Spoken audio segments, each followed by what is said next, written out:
행하는 한 해가 되기를 기도합니다. 이런 새해라고 하는 거, 그리고 새로운 시작을 한다는 것은 뭔가 좀 기대함이 있는 것 같아요. 아, 올해는 무슨 일이 있을까? 올해는 무슨 새로운 것이 있을까? 오늘 말씀의 제목처럼 오직 예수님을 통해서, 우리가 예수님을 통해서 구원받는다고 하는 사실이 자명하고 명확한데, 어떻게 보면 매일 똑같은, 저의 입장에서는 똑같은 설교 내용인 것 같아요. 똑같은 내용이고 똑같은 일인데 어떻게 하면 식상하지 않고 어떻게 하면 매일 새로운 이야기처럼 할 수 있을까에 대한 고민이 저에겐 있습니다. 성경은 매일 읽어도 새롭다 그래요. 그래서 새 노래로 여호와께 노래하라. 똑같은 말씀이고 똑같은 이야기지만 새롭게 다가가면 좋겠다라고 하는 게 저의 바람이기도 하고 저의 욕심입니다. 그러나 예수님을 통해서 구원받고 예수님이 이 땅에 오신 목적을 설명하는 데는 동일한 이유죠. 동일한 목적이고 동일한 이유지만 그것이 우리 마음 가운데 오늘 2025년을 새롭게 시작하면서 새로운 말씀으로 새로운 이야기처럼 다가오기를 기대합니다.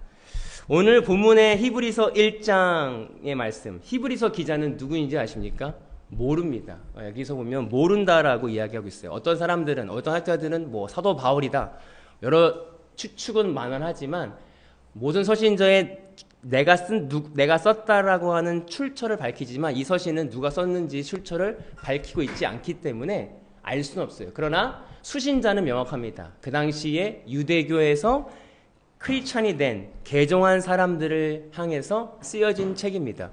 그 당시에 유대교라고 하면 구약의 성서에 나오는 하나님을 믿고 있던 사람이 이제 그리스도가, 예수님이 구세주다라고 하는 사실을 믿고 있었던 사람들에게 다시 히브리서를 통해서 구약에 있는 그 메시아가 예수님이야 라고 하는 사실을 다시 알려주는, 진짜 예수님이 메시아야. 왜 그러냐면 그 당시의 시대에 로마 박해로부터 엄청난 그 교회의 박해와 어려움을 통해서 그 사람들이 흩어질까봐, 그 사람들의 믿음이 다시 돌아갈까봐 우려를 하는 마음 때문에 오늘 히브리서를 썼다라고 하는 것입니다.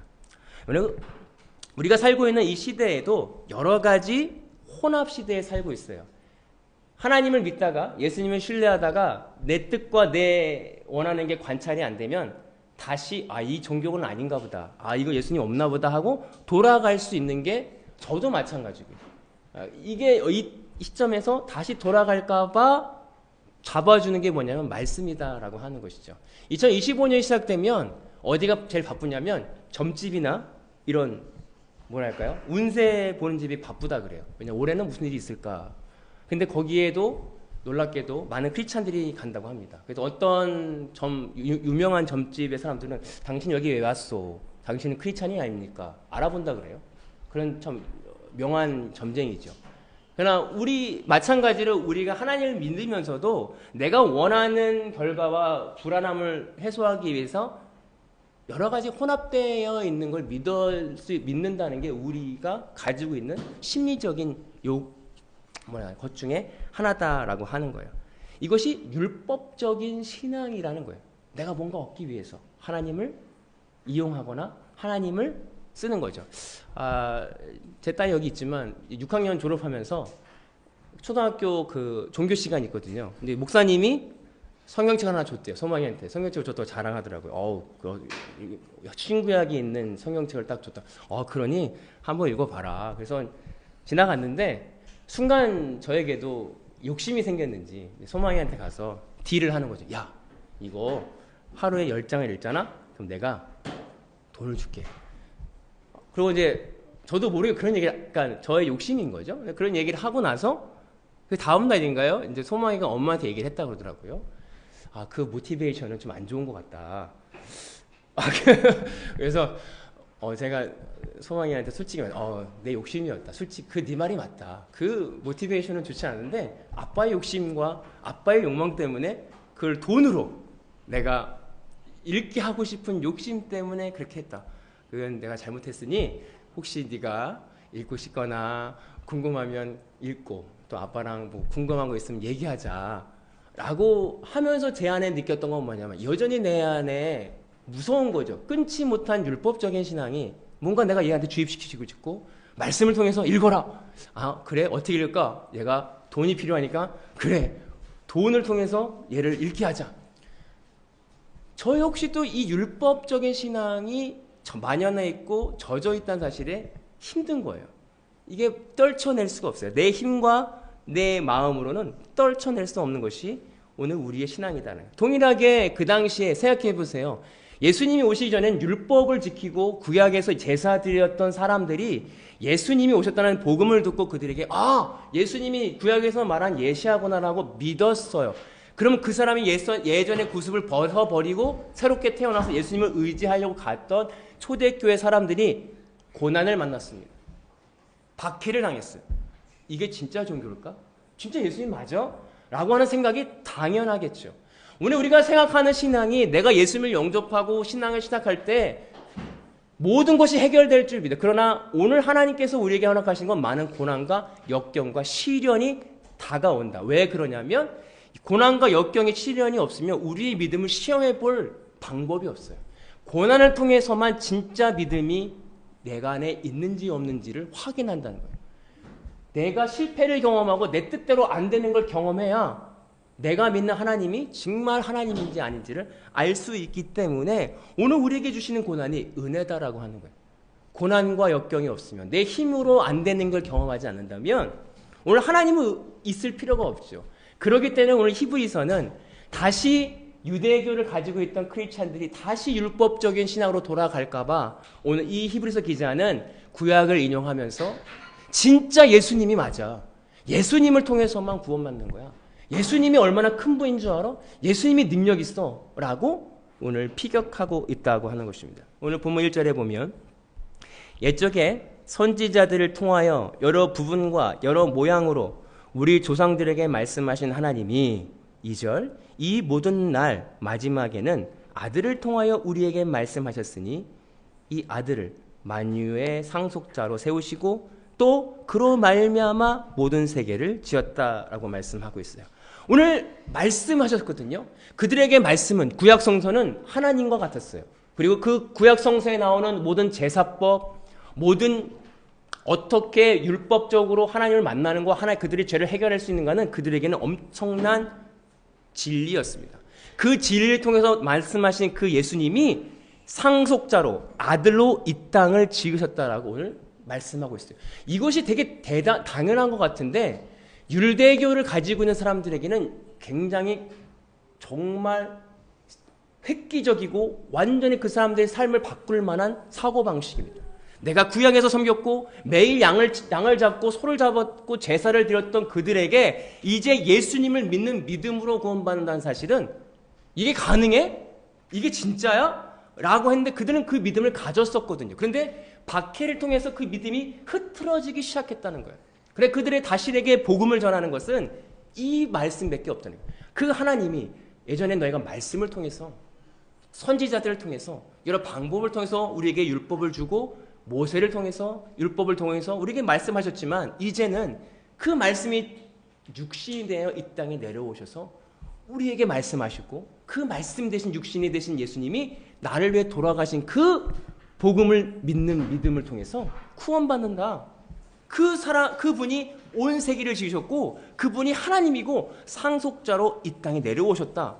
이 말씀이 믿어지십니까? 여러분 우리가 생각하는 예수님이 나를 위해 돌아가셨다는 머리로만 믿는 거하고 마음으로 믿는 건 굉장히 큰 간격이 있다는 거예요. 머리로는 알죠. 아 그렇구나 하고 우리의 삶은 예수님과 상관없는 삶을 살 때가 많다는 거예요. 우리 피리찬도. 그러나 오늘 히브리서 기자는 다시 그들에게 직면한 환경과 상황을 통해서 아니야. 니네가 기억해야 될 건 오직 예수님이야. 그 예수님이 너를 위해 왔고 우리를 위해 죽으셨기 때문에 우리가 구원받을 수 있다. 그 말씀이 오늘 육신이 되어 이 땅에 내려왔다라고 하는 사실. 저 여러분들 이 사실을 점검하길 소망합니다. 어떨 때 점검이 되냐면요. 시련이 올 때, 고난이 올 때, 내 뜻대로 안 될 때, 그리고 도저히 내가 감당할 수 없을 때 내가 믿음이 있는지 없는지를 볼 수 있어요. 내가 무엇을 의지하고 있는가? 내가 아무것도 할 수 없을 때 내가 나의 마음을 의지하고 있는가? 예수님이 나와 함께 하심을 붙잡고 있는가? 실망하지 않고 그래도 그 뜻을 하나님이 나를 통해서 내가 죽는다 할지라도 에스더의 고백처럼 죽음은 죽으리이다. 다니엘과 세 친구처럼 그리 아니하실지라도의 믿음이 내 안에 있는가? 없다면 구하는 거죠. 하나님 주님, 저는 여전히 의심합니다. 저는 여전히 믿을 수 없습니다. 하나님이 계십니까? 믿음 없는 나는 십자가에 죽었다라고 고백할 수밖에 없다는 그 믿음을 가지고 나아가는 거죠. 3절에 보면 이는 하나님의 영광의 광채시요 그 본체의 형상이시라. 그의 능력의 말씀으로 만물을 붙들며 죄를 정결케 하시는 일을 하시고 높은 곳에 계신 지극히 크신 의의 우편에 앉으셨도다. 오늘 그는 하나님의 본체, 예수님이 바로 하나님이야.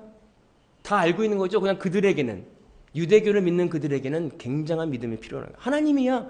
그 말씀이 만물을 붙들고 계시고 중요한 것은 죄 사함을 받을 수 있어. 죄를 정결케 하실 수 있다라고 오늘 말씀하고 있습니다. 그 전에 그들에게 어떻게 제사를 받았냐면 제사, 구약에 남은 여러 제사법을 통해서 그들은 정결함을 받을 수 있다고 믿었어요. 양을 잡고 소를 잡고 수많은 소를 잡았죠. 그러나 예수님이 이 땅에 내려오셔서 한 번 죽으심을 통해서 이제는 우리가 예수 그리스도의 십자가를 의지함을 통해서 죄 사함을 받다라고 믿는 거죠. 그게 믿음으로 의롭게 된다라고 하는 것이죠. 누가복음 16장 16절에 보면 율법과 선지자는 요한의 때까지요 그 후부터는 하나님의 나라의 복음이 전파되어 사람마다 그리로 침입하느니라 라고 말씀하고 있어요. 그리고 마태복음 11장 12절에 보면 세례 요한의 때부터 지금까지 천국은 침노를 당하나니 침노하는 자는 빼앗으리라 라고 말씀하고 있죠. 천국이 침노하는 자의 것이래요. 세례 요한 때까지는 율법의 그 그늘 아래 있지만 이제 예수 그리스도가 오심을 통해서 이제는 율법 그늘이 아니라 율법을 완성하신 예수님이 단 한 분의 죽으심을 통해서 천국은 침노하는 자, 천국이 침노당한다는 거예요. 어떻게 침노하는가? 우리가 도저히 들어갈 수 없는, 우리는 죄를 가진 인간이기 때문에 하나님과 함께 할 수 없는데 예수 그리스도의 십자가를 의지함을 통해서 우리가 침노하는 거죠. 그렇습니다. 말씀을 의지하면서 예수님이 나를 십자가에 돌아가셨기 때문에 내가 죄를 사함을 얻을 수 있음을 고백하며 침노하는 것입니다. 오늘 저와 여러분들이 오늘 2025년에 천국을 침노하는 자가 되길 소망합니다. 천국은 하나님의 다스림이 있는 곳이죠. 하나님 안에 있는 거죠. 그 천국은 예수 그리스도가 십자가를 통해 나를 위해 대신 죽은 것을 믿는 거예요. 예를 들면 내가 누군가를 미워하고 내가 불안해하고 이 땅에서 살면서 나의 죄성을 통해서 오는 여러 가지 불안한 감정들을 가지고 예수 그리스도의 십자가 앞에 내가 죽었습니다라고 선포하는 것입니다. 이 땅에서 내가 이 모든 것들을 위해서 예수님이 나한테 해결하셨지. 그 믿음을 가지고 선포하는 거예요. 난 두렵습니다. 두려운 나는 십자가에 죽었습니다라고 믿음을 가지고 선포하는 그 선포가 침노하는 것입니다. 이 땅에서의 시스템은 우리를 더 억압하고 우리의 희망 없이 우리를 더 부정적인 생각으로 몰아가지만 우리가 그곳에서 나를 발견하고 나는 이런 인간이구나. 나는 할 수 없구나. 예수 그리스도만이 가능하구나. 그 십자가의 은혜를 고백하며 선포하며 나가는 것이 침노하는 것입니다. 그래서 마태복음 11장 1절에 내가 진실로 너희에게 말하노니 여자가 낳은 자 중 세례 요한보다 큰 이가 일어남이 없도다. 그러나 천국에서는 극히 작은 자라도 그보다 크니라. 여러분, 여자가 난 사람 중에 세례 요한보다 큰 자가 없대요. 그러나 천국에서는 아무리 작은 자라도 이 세례 요한보다 크다. 저와 여러분들이 세례 요한보다 크다는 뜻이에요. 어떻게?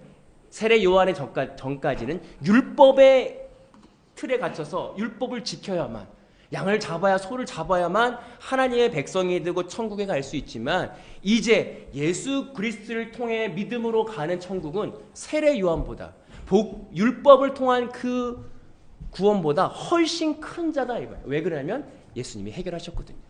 예수님이 은혜를 통해 우리가 천국에 갈 수 있는 은혜를 받은 그 자들이 세례 요한, 율법으로 천국 가는 자들보다 크다라고 말씀하고 있습니다. 왜 그럴까요? 우리의 능력과 힘이 아니기 때문에 그렇습니다. 예수님의 능력. 오늘 히브리서 기자는 계속 그리스도의 능력이, 예수 그리스도의 이름이 얼마나 큰지 아니? 다시 그 예수님을 바라봐라고 말씀하고 있어요. 왜냐하면 그들의 상황과 환경 때문에 그 믿음이 흐려지고 있을까봐 걱정되고 있기 때문에 그렇습니다. 오늘 저 여러분들이 그 믿음 갖기를 소망합니다. 예수님이 가장 큰 분이십니다. 예수님을 통해서만, 오직 예수 그리스도를 통해서만 우리가 구원받을 수 있습니다. 머리로만이 아니라 우리의 마음으로 내려오길 원합니다.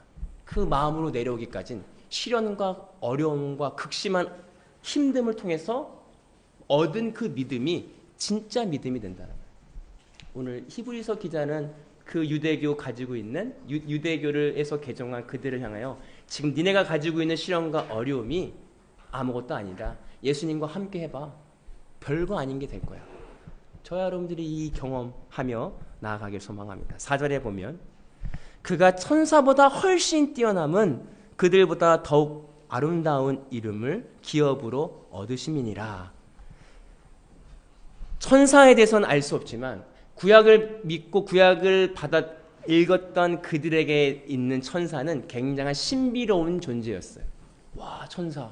하나님이 뭔가. 그러나 오늘 구약을 인용하면서 히브리서 기자는 천사는 하나님의 도구일 뿐이야. 하나님의 하수인이야. 그리고 영적인 존재를 또 하나님의 자녀를 돕는 도움일 뿐이야라고 말씀하면서 그 천사보다 예수 그리스도가 훨씬 뛰어나다고 말씀하고 있어요. 오늘 그들에게 천사에 가지고 있는 개념들이 있잖아요. 아, 천사는 위대한 분.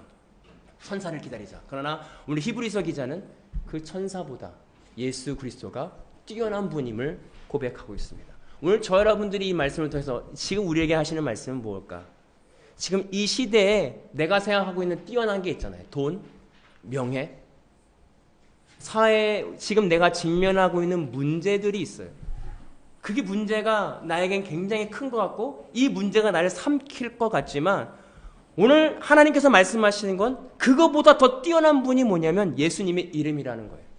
이것을 믿어지지 않지만 믿어야 된다는 거예요. 야, 예수님이 세상을 만들었고, 야, 니네들이 생각하는 천사보다 위대하다고 생각하지? 그 천사를 만드신 분이 하나님이고 예수님이고 그 이름보다 더 위에 있는 분이 예수님이야. 예수님이 왜 위대하냐면 그 이름을 통해서 모든 백성들이 구원받을 수 있는 기회가 생겼기 때문에 위대한 분이야. 오늘 저번에 이 땅에서의 내가 생각하는 최고의 가치, 위험함, 강함, 그것들이 있을 거예요. 그럼 오늘 말씀을 통해서 그거보다 예수님의 이름이 더 우선이야. 더 위대해. 더 커. 이것을 경험할 수 있는 저와 여러분들이 되기를 소망합니다.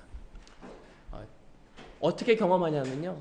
내가 무너지는 그곳에서 예수님의 이름을 의지함을 통해서 얻은 참 평안과 기쁨을 누리면 예수님이 더 크시구나. 내가 일이 해결된 게 아닌데 내가 어려운 일을 당했을 때 주님 이런 나는 십자가에 죽기를 소망합니다. 죽었습니다라 고백했을 때 얻어지는 자유함, 기쁨 그것을 경험하면 이 문제보다 예수님의 이름이 더 거룩하구나. 더 힘이 있구나라는 걸 경험하는 거예요.